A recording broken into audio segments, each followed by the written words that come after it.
This is Inspired Wellness with Jessica, a safe space for women impacted by their emotions to unlock hope and discover ways to elevate emotional wellness holistically for long-term health and well-being. I am your host, Jessica, advanced EFT practitioner, holistic counselor, meditation therapist, and advanced life coach.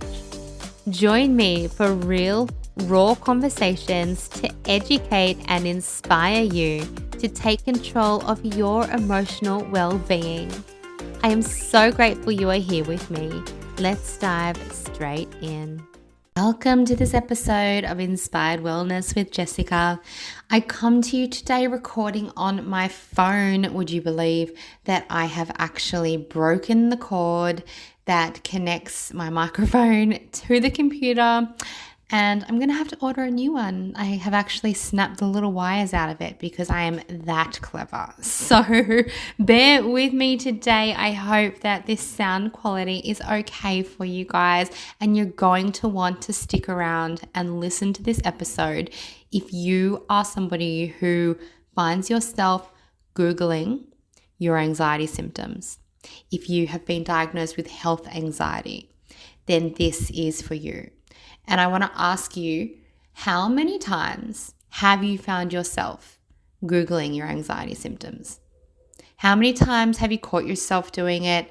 Or is it something that just comes so naturally to you now that it's only as I'm beginning to speak about it as being something to be aware of that it's even coming into your awareness? How many hours have actually gone past while you have been Googling the symptoms of your anxiety and being led down this rabbit hole of, much, much worse, lots of potential, and then even convincing yourself that it's not just anxiety?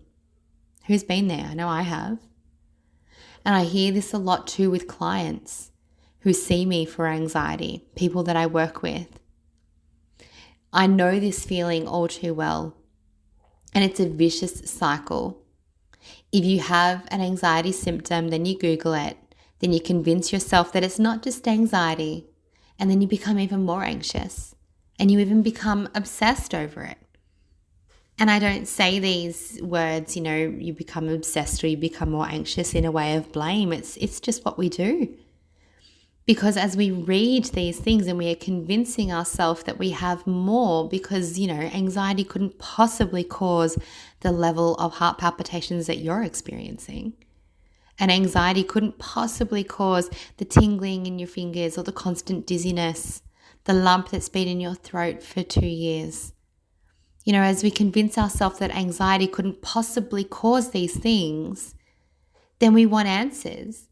We want answers for the discomfort, particularly if we've been treating our anxiety for years and years and years and years with different therapies, talk-based therapies, medications, whatever you've been doing to treat your anxiety, and it's not been working. Or you feel like it's something that you have to continually manage, that you have to continually be on top of. Of course, you're going to be looking for more reasons. Of course, you're not going to believe that it's just anxiety. So if you have health anxiety, I know that you're going to understand this. I know that you are here with me. And I want to share a little bit of my story around this because my anxiety experience when it comes to this, I'm going to say, is very similar to health anxiety. And I only say similar because I do believe that it is, but I only say similar because health anxiety officially requires a medical diagnosis to say it's health anxiety. So I'm just going to say similar to a health anxiety experience, but really, if you Google it, ticks all the boxes. See, we Google everything, don't we? So I'm going to be a little bit vulnerable here. But I'm doing that because I know so many of you will be able to relate. So I have spoken about my medical trauma. I've spoken about all of this before, so I'm not going to go deep into that. If you do want to hear my big story, then you can go back to episode 1. But I want to specifically talk about after I had a let me try that again, pulmonary embolism. And what I then experienced from there was I had PTSD. I had, I was in a state of trauma. I was in this high state of stress. But what I experienced after that pulmonary embolism was the beginning of I really can't speak today, can I? The beginning of my panic attacks. And when these would happen for me, and this is a trigger warning, if you are sensitive to hearing people talk about panic, I'm not going to go into deep detail of it, but maybe just rub your collarbone for some support, just gently back and forth.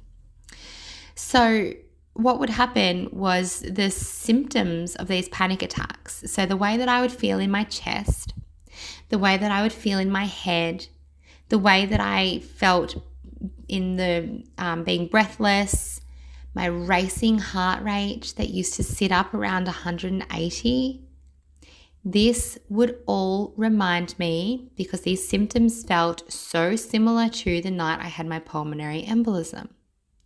Now, maybe looking back on it, there might have been some differences, particularly in the onset of it. But at the time, it just felt the same.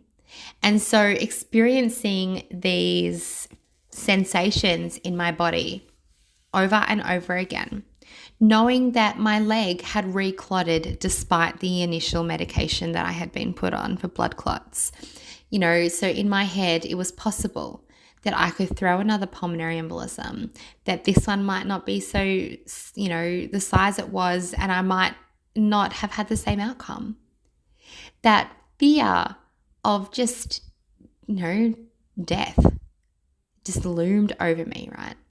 And so every time I had these physical sensations in my body, I was convinced that it was another pulmonary embolism and that I wasn't safe.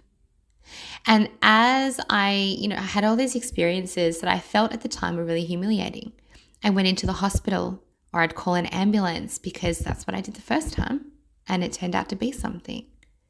But I would go back in there and I'd have these doctors be really dismissive. Oh, you just had a panic attack. And in my mind, I hadn't really had panic attacks before. So I'm thinking, what do you mean I just had a panic attack? No, it's not in my head. No, there's something wrong with me. And that sort of began a bit of an obsession over my health.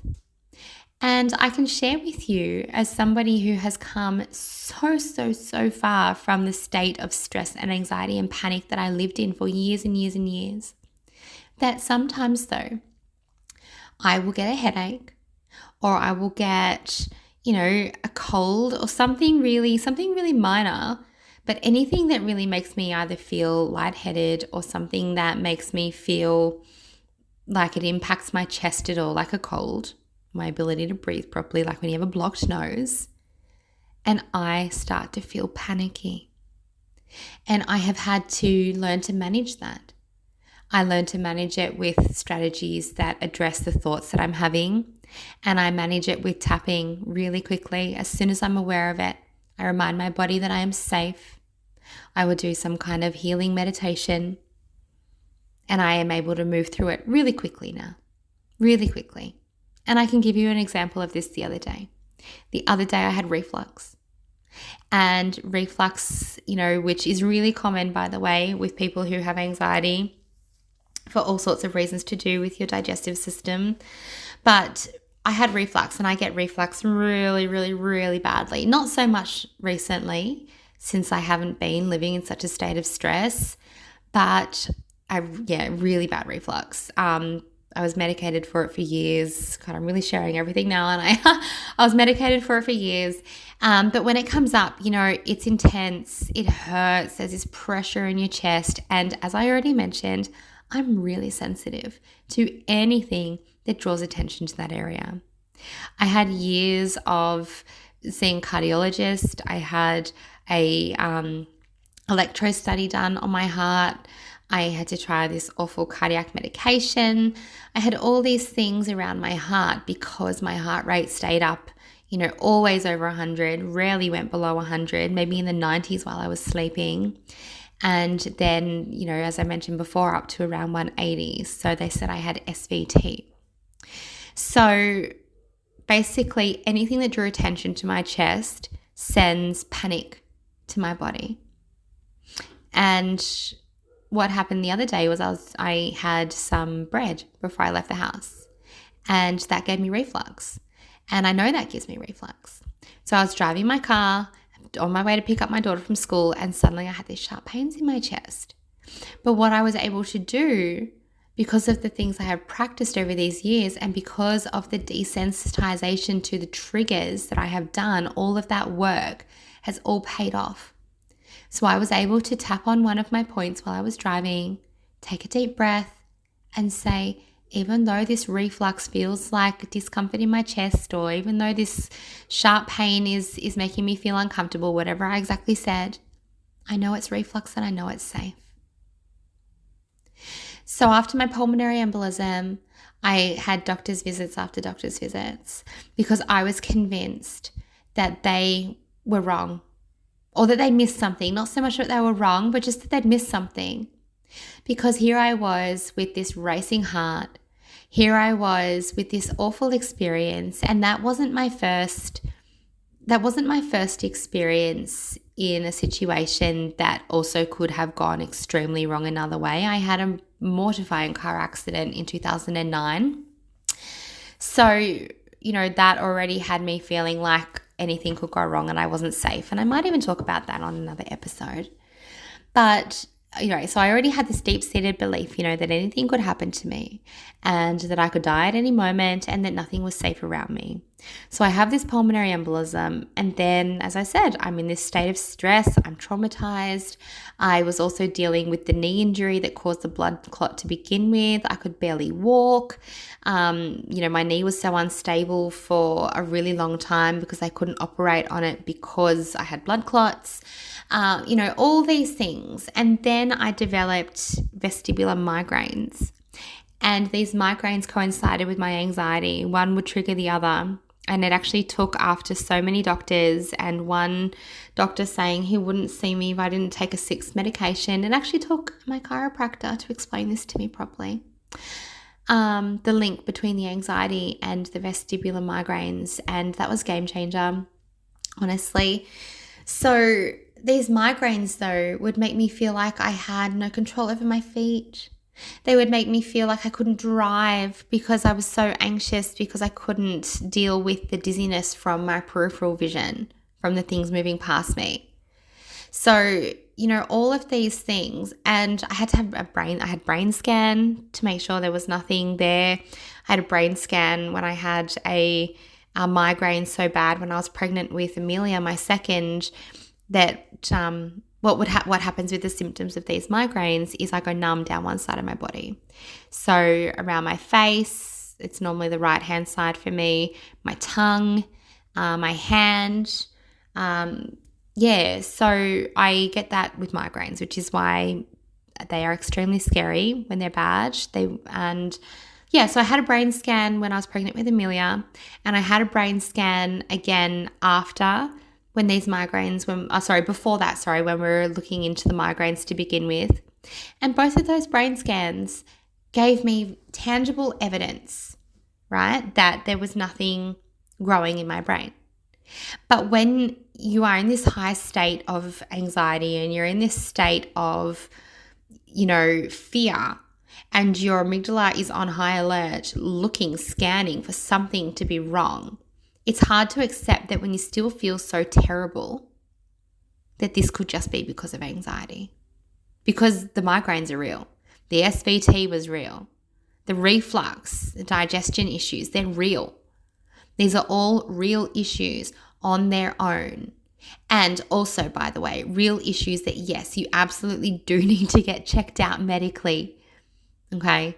But once you have that evidence, let's talk about that in a moment. Once you have that evidence, how you can use that to support you. how you can use that to convince yourself that you don't need to go and pay another doctor for a 37th opinion. Okay? Let's get into that in a moment. So I know that some of you listening to this will be able to I can't speak today, empathize with what I went through. And I've heard stories from clients that I work with. Oh, my stomach is so bad. I thought it might just be, this or that, or I've been diagnosed with IBS, or I've been diagnosed with something else, but I'm convinced it must be cancer. I'm convinced something's wrong. It can't just be that. Or like my story about being dizzy. I was dizzy from migraines, or I was dizzy from anxiety, or dizzy from hyperventilation, but convinced that it must be a tumor or something. I hear stories of clients who are itchy really frequently and have a skin condition, but are convinced that it's a rare blood disease. So as I said, always get these things checked out. Don't just say, oh, I have anxiety, or I'm an anxious person, so it must just be that. Get these things checked out. But if you are spending thousands and thousands of dollars on medical expenses, questioning everything that you have been told by medical professionals who have these scans and these tests and these sometimes years of evidence to show you that the sinister thing is not actually there, okay, then I want to share you some tips. I want to share with you some tips. I'm on fire today to get through this, okay? And I also want to share with you a surefire way to overcome that urge to Google. Because let's face it, if we have the evidence and we've had the tests and we know logically in our brain, we know anxiety is not logical when we're in a state of stress response. We know it's not logical. But if we have the tests, we have the evidence, then I want to share some tips to help, okay? And these take practice. Again, you're not going to say this once or do this once and be magically cured, but this takes practice.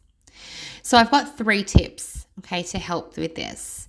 Tip number 3 is acceptance. And you could use tapping, or you could use a phrase, or you could just use like challenging thoughts. I accept. This may be how I feel, but I accept. So if you're using tapping, you'd say something like, even though I don't believe that this is anxiety, I accept that this is what the evidence is saying. Or even though I believe that my migraine has to be more than anxiety and I don't feel safe in my body, I accept that I feel this way. So acceptance. Accept that you don't believe it. Accept that you have the evidence. Acceptance is really, really big. And I spoke about that maybe in last week's episode on other issues. Acceptance. Tip number 2 is to bring in a mantra for yourself and repeat this day and night until you begin to believe it. And that might take a while. If you tap while you are using your mantra, then that is going to help to relieve the discomfort that you're feeling when you say it. It'll help it to feel truer sooner. And this mantra or affirmation can be something as simple as, I trust my body and I know that it's keeping me safe. Put it on your mirror. Have reminders come up on your phone. I trust my body. I know it's keeping me safe.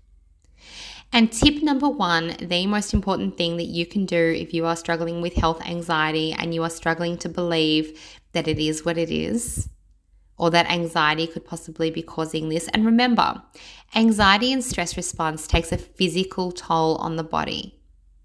So it may be that when you are in control of your anxiety, that your digestive issues are actually not magically fixed, but they're less. Or it might be easier to get on top of your issues. Okay, so remember that the anxiety and the stress response, because when you are in a state of anxiety, you are in a prolonged state of stress response. And remember that will have a direct impact on your body, on your heart rate, on the way that your body functions. okay, in so many different ways, which again is another episode. But my tip number one is to deal with root cause. And I recommend, and again, I have had talk therapies. I know how fantastic they are for some people. I truly believe, though, when it comes to anything like this, that a somatic therapy, so something that brings in the body, okay, is going to be really effective for you, because you cannot deny the body's involvement with anxiety, or the changes that happen on a cellular level when we start to release the emotions that are trapped in there. So your talk-based therapies, your CBT, all these things, they are going to have a place, and they also might be really complementary to a type of natural therapy. But I truly, truly, truly believe with all my heart that something like EFT tapping is just so beneficial for addressing the root cause of these fears, phobias, okay, and also for addressing the beliefs and reprogramming them after they have been dealt with. EFT has been proven to be a fast and effective technique for long-term results for anxiety, PTSD, stress management, and so many other things. Anxiety is so much in the body, and I know you know that, or we wouldn't even be having this conversation today, because we wouldn't be feeling anything in our body if it was all just purely based on the thoughts in our head.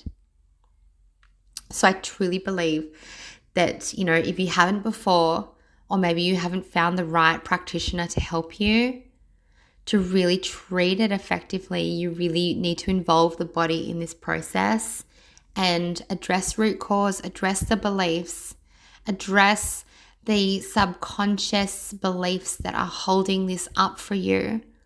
Whether you know what they are consciously or whether they are buried deep in your subconscious, tapping can help. And I love tapping for this reason. I love it. And you can talk to anybody who's done tapping with me. We move feeling from the body. We release things that have been trapped. You feel the difference in your body. So that's my tip number one, is deal with root cause. And in my opinion, use something like EFT tapping. But, whatever therapies you enjoy, whatever you find works for you, everybody's different. But yeah, get it out of the body.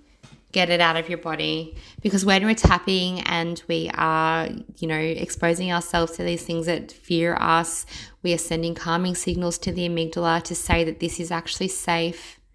So if we can get down to root cause, then we have the potential, the possibility to actually deal with something, to actually release it, to actually make it so that it is no longer a factor for you in your life anymore. And, it might take one session to find root cause. It might take 10. It really just depends on you and what's been going on for you. But that would be my tip number one to dealing with not the belief that, it's not just anxiety. And finally, I want to address what you can do when you have the urge to Google. Because as you know, Googling can be really useful in a lot of circumstances. You're trying to find a gluten-free alternative to a recipe, or you're trying to find, a good pair of shoes or recommendations on a product, which, by the way, you can leave a review. You can leave a review for Inspired Life Collective on Google. Sorry, I couldn't help myself. But in my opinion and my experience, Google only really fuels the fire for somebody with anxiety. It is just pouring petrol onto those flames, because the answer will never say, and it's not Google's job to say, you are human and you'll be okay. Google's job is to find the information and present it to you. So I would encourage you to use this really simple tapping sequence that I'm actually going to link as a PDF in the show notes. If you don't know where the tapping points are, if you're not familiar with tapping, then you can also grab my beginner's guide. It's a PDF download There's also an option to upgrade to a mini video series if you prefer to watch to learn, and that will teach you everything you need to know to get started about tapping. But the PDF guide is free, so you can download that and get started if you don't know where the points are. And if you do, then begin tapping along. Go and just grab that PDF so you can keep this handy, and you can bring it up anytime you feel like you have the urge to Google your anxiety symptoms. And what you want to be doing is you want to grab your setup statement, okay, so on your karate chop, and it's going to sound something like, and you know what, if you're not driving, if you are seated and you're listening to this, or you're walking around the house and you're listening to this, do it with me. Even though I have this urge to Google my anxiety symptoms, I trust my body and I know I am safe. Even though I don't believe that this is just anxiety, I accept that I feel this way and I help this urge to pass. Even though I really want to Google my anxiety symptoms because I just don't believe that it's just anxiety and I'm scared that I'm missing something and I may die, I accept that I feel this way and I choose to let this urge to Google pass. Onto your eyebrow, even though I want to Google. Side of eye, I have this urge in my body. Under your eye, I'm not trusting that I'm okay. Under your nose, I'm convinced that it has to be more than anxiety. Collarbone, these symptoms are just too real and too scary. Under your arm, so it must be something more. Top of head, this fear I have just won't subside. This urge to Google. So I just want to Google. Eyebrow, I choose to sit with the urge. Side of eye, I notice the discomfort in my body, this urge, this craving to Google. Under eye, this too shall pass. Under nose, I trust my body. I choose to trust my body. Under mouth, I choose to believe I am safe in my body. Collarbone, I have all this evidence from my past that tells me I'm healthy. I just take a deep breath for a moment while you're tapping on your collarbone. Keep tapping on it. And as you breathe in, just let yourself think about the tests you've had that have come back negative. The scans you've had to show that you're actually okay. Or that it's not something sinister. Maybe something that you can really deal with, something you can manage. Just acknowledging all this evidence. Every time your doctor has looked at you reassuringly and said, it's anxiety. It's anxiety. I accept that it's anxiety. I accept that this might just be anxiety. Tapping under your arm, just noticing your urges passing, your body feeling calmer. Noticing how you're willing to facilitate a sense of trust in your body, or you're at least open to the idea of it. Tapping on the top of your head now. I am safe in my body. Tapping on the top of your head still, taking a deep breath. I am safe in my body. And exhaling, I am safe in my body. And then just give your hands a bit of a shake. Now I've simplified this script and it is a PDF in your show notes, so you can download it, keep it on your phone, open it up whenever you need it. Whenever you feel the urge to Google, remember you have willpower. You have a choice in that moment. Do I Google? Do I tap? Do I Google? Do I tap? Google is going to give you longer term discomfort. So tap through the short term discomfort. Now, I would love to know if this episode has been helpful for you at all. You can reach out to me on Instagram at inspiredlife.byjessicaann or flick me an email and say hi. And I love hearing your stories. I love getting stories from you guys about your experience with anxiety, the things that you do, the things that have been challenging. I love having those chats. So please send me a message. I want to hear your story. You can also get in touch if you feel like you need help getting through your health anxiety or any anxiety or high stress levels. Get in touch to have a chat about how I can help you through the holistic therapies that I'm qualified in and how we can navigate you through, to overcome your health anxiety. So I'll pop a link in the show notes too if you want to book an initial consultation with me where we can have a chat about what we can do, but we'll also do some actual work in that session as well. That's it for today's episode, my lovelies. I will look forward to seeing you again or connecting with you again next week. And as I said, reach out, say hi, send me your stories, and let me know if this episode has been helpful.